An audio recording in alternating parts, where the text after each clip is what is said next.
From the book of Matthew, chapter 11, verse 28. Jesus gives us an invitation.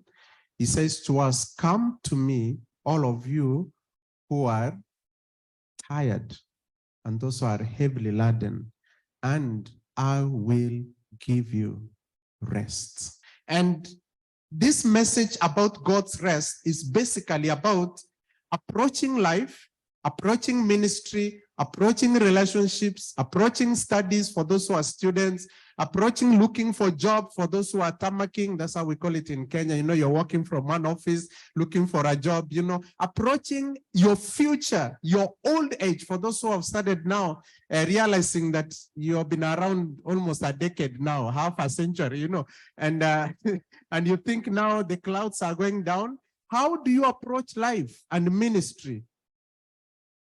The message of this year is reminding us that we should approach it from a position of rest.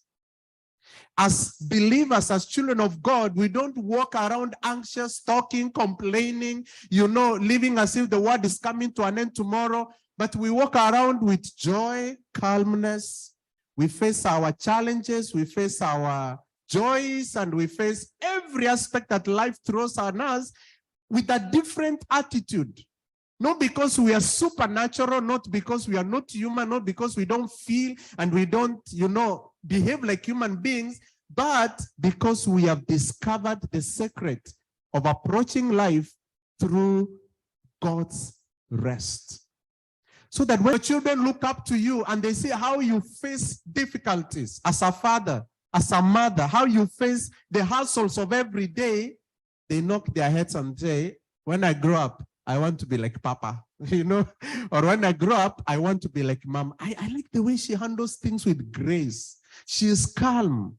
When things are breaking through in the house, she's quiet, you know, she faces life in a good way. And the secret here is you have discovered how to handle things through God's rest. I want us to look at practically, how do we come to that position where we face life from a position of calmness, of grace, of God's rest? My text today will be Ephesians 5, and I will also refer to Matthew chapter 11. And careful, then how you live your life. This is the practical part. God is telling us, be careful how you live your life. You know, make most of every opportunity, every second, every minute, every day, every week, every year God gives you. Make the most of it. And how do you do that? By understanding what God's will is. So as we go through the practicals, they will always be pointing to these things. Be diligent, be careful, organize your life. Don't just walk into life and swim like someone who was pushed into the water and you have to swim, you know, to survive. But plan your life, be careful. And so that how you live is a result of a plan that you already have. And God has a plan for us on how to face life, and it's here in the Bible. Make use of every opportunity. Don't allow life to pass by you. Most of us have here small children. Make use of every opportunity that those children are around. Because soon, hey, they will fly away. They only come to visit once in a while, and you will miss them. But while you are together with them, most of us miss the opportunity. We miss creating memories. Some of us grow up, and if someone asks you, what is the memories you have of your father? Oh, today is Father's Day. You know, let's talk about fathers. What memories do you have of your father? Some of you is like, yeah, I think he paid my school fees. You know, I remember that. Why? Because some of these old men, they missed the opportunity with their children. They sent some of us to boarding schools. And maybe it was the wise thing to do, but they missed memories, missed photos. So all one is, what do you remember story of your mother? Ah, my mother is that one who shouts in the house. She's always, you know, telling me to put things at the right place, the hard one at home. And maybe those are just the memories that your children are growing up with. Why? Because you are not careful how you live. You're not careful. I'm included in the sermon. We are not careful how we live with our children and the people around us. We don't create memories. Let us take advantage. And that's why God is calling us to approach life through a position of rest. You have opportunities while you are young. Days will come when you stretch your hand like this and someone will fold it back and tell you, Papa, don't stretch your hand so much. You don't have enough energy. Spare it. You know, a time will come when you ask for certain food, they'll tell you, no. The doctor said you should not touch that one. Take this one. Make use of this opportunity. When you're strong now, enjoy your life. Don't use the prime time of your age running up and down looking for money every day, every evening, every night. You don't take care of yourself. And when you think you have the time now to relax, age has caught up with you. Make use of every opportunity that God gives you. And lastly, make use of every opportunity that you have in this short life to prepare for eternity. Don't be caught up with the things of this world and you miss preparing for eternity. And will be over time when there was no clock, there was no watch. What happened? Some of us experienced when we were growing up, that means we have been around for some time, little bit when the clock was not very important. When someone will tell you, I will come tomorrow, or I'll come next week, they tell you, I'll come when I find time, and they don't tell you, so you go around with your activities and they just show up. So tomorrow they can show up in the morning and they can show up in the afternoon, they can show up in the evening. It is not like here today where people have to give you after, let us meet at tomorrow clock at 2, In those days, it's the sun that actually set the rhythm of work and rest. So the sun had the control. You wake up in the morning, you wait until the sun comes up because there is no electricity, there is nothing like today. So you wait for the sun, it comes up, and when the sun goes down, it tells you now it is time to go inside because darkness is coming and the animals are roaming around and the bad people are also roaming around and you need to keep inside the house. Remembering my own, childhood and growing up, and I was doing some reflections, and I found out that actually we were forced to eat together as a family. Not because everybody wanted, but because actually we were forced. You know why? Because food was only made and prepared, and that time when the food is prepared is when you can come around and eat. And if you are not around, when the food is being eaten, you don't eat that day. So today it's very different. And I find that we have to work hard to sit, Alvin, as a family and eat is a problem. Why? Because food is always available in the fridge. People can just walk in and pick the food and eat. How to prepare the food is very easy. You just need to do like this. Or some of you are doing like this and then you scroll like this and your oven is on, or you just use a microwave, and today, women are advanced. Today they use the air fryer. Just put inside and walk around and come back. So even as boys, you can make your dinner. You don't need someone to tell you that, if you don't behave, you're not eating in this house. But those days we grew up, my friend, to make food means you have to go to the forest and get wood, and then you come and you have to make the fire around the 3 stones, look for the black, the sufuria, how do you call it? Those things we use for the cooking pots. And at the back, they are black like you, and you can't hold very well. The process was very hard. By the time that food is ready, that's why most of our fathers, like my father, if there's nobody at home, he will never eat because he doesn't know all that process. And if you're cooking ugali, you must know how to hold that cooking pot on those 3 stones. I don't know how you did it, but my mother had a metal bar, She will put the container, that cooking pot, and then she'll use the metal bar to hold on one of them and step on it. And then she'll be cooking. They'll go, my friend, it's a skill. That is not something that you can do anytime that you want, like today. And then no fridge. So food was prepared particular times. And whether you like it, you have to be around the house for you to eat. And how it was beautiful to eat together as a family. That's when you knew that they are slow eaters and they're very fast eaters.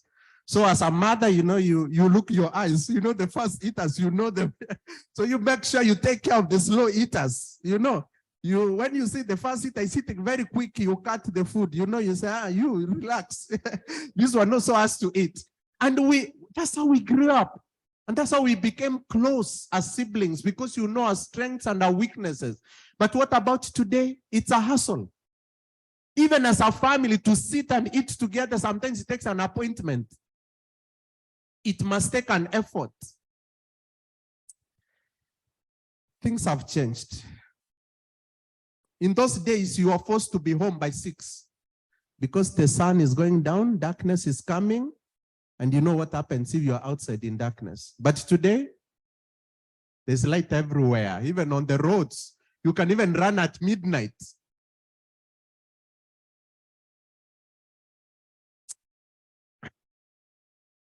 Anyway, you read the book and you discover that sometimes we think we are advancing as humanity, but we are losing so many things in that development.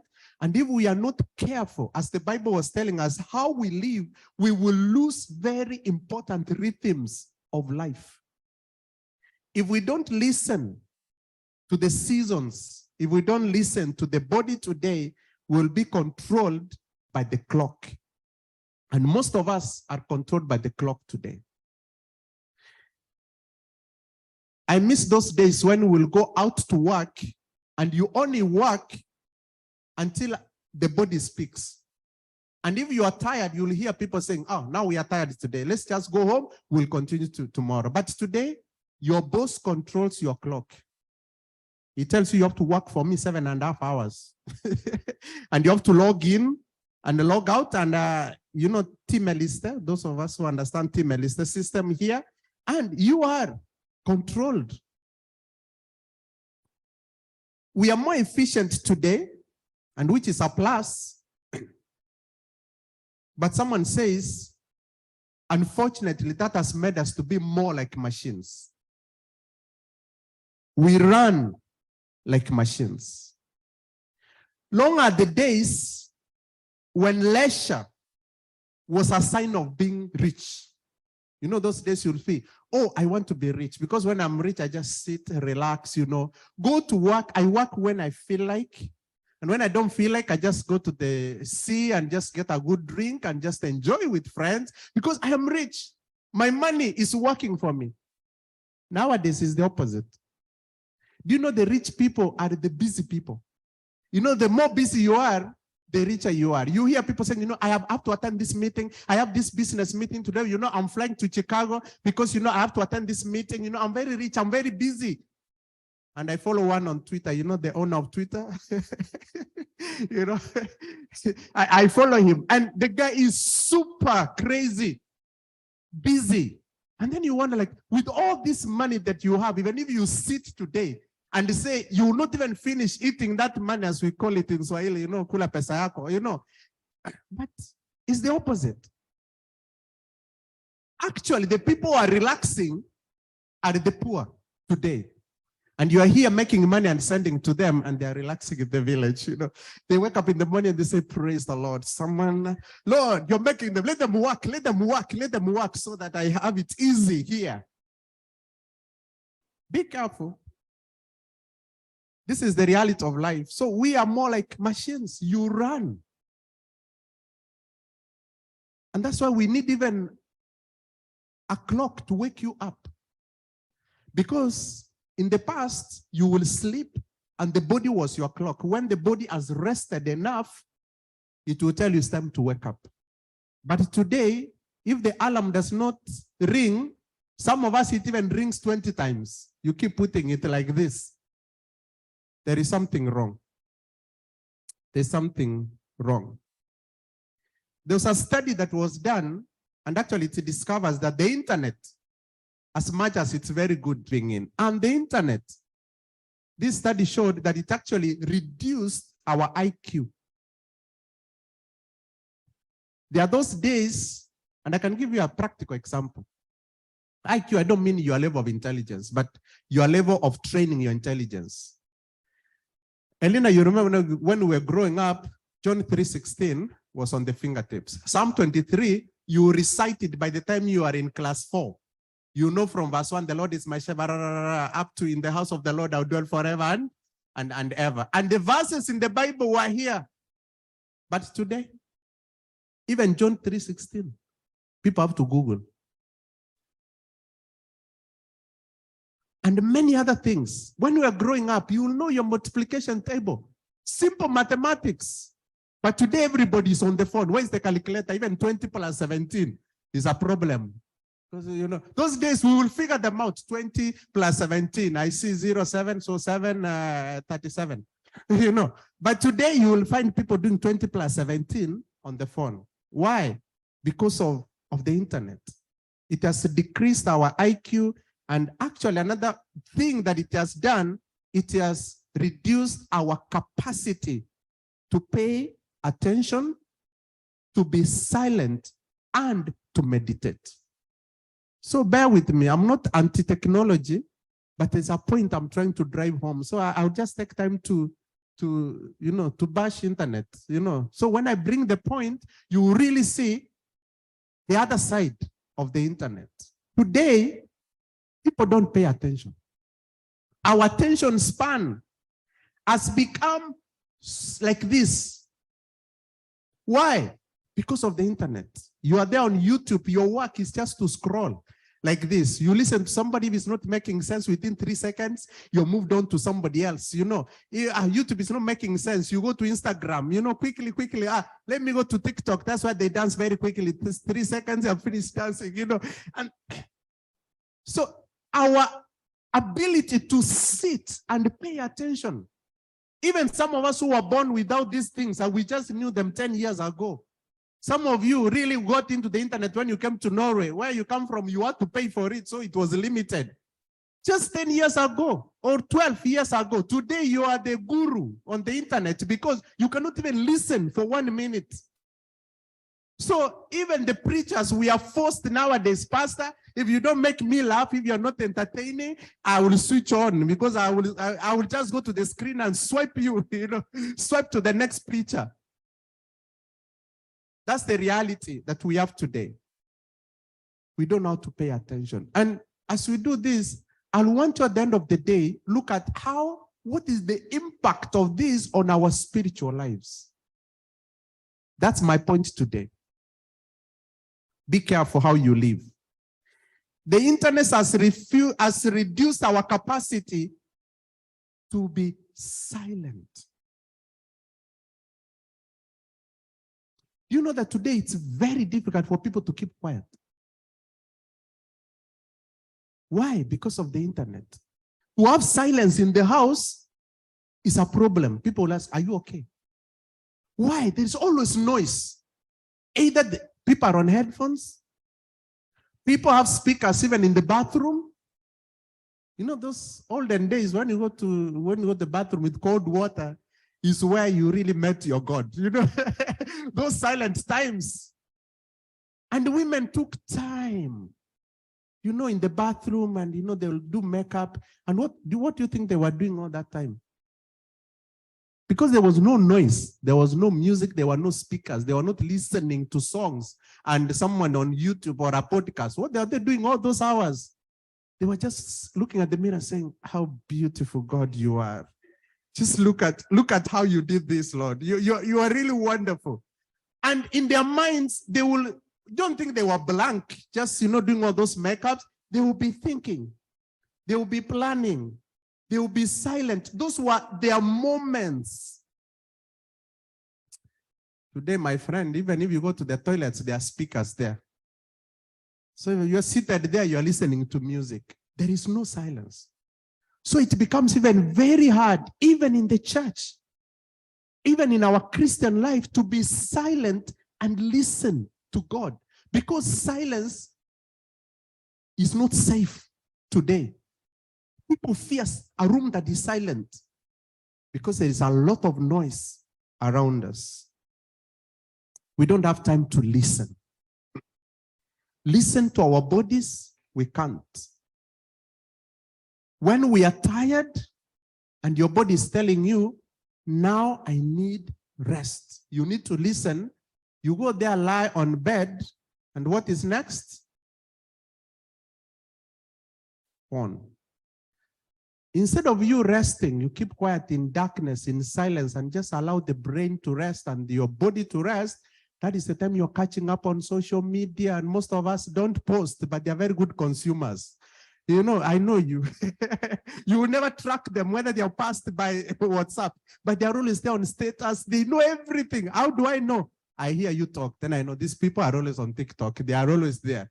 Then some of you ask, you have never listened to this song. You don't know these people. Yeah, you have never heard of, I don't know, who is that? Who is Nyako? And then tell you, those are people on TikTok. Instead of you listening to your body, distraction. That's when you want to catch your subscription on Netflix and you can watch until 3 a.m. Then you discover, I have to wake up in the morning. Oh, this movie is so sweet, I can't just leave it. That's when you're switching off. Then you try to sleep. Then with alarm, 3 times. Your alarms are 2 minutes after each other. 6:20, 6:30, 6:50, please 7:15. I have to wake up.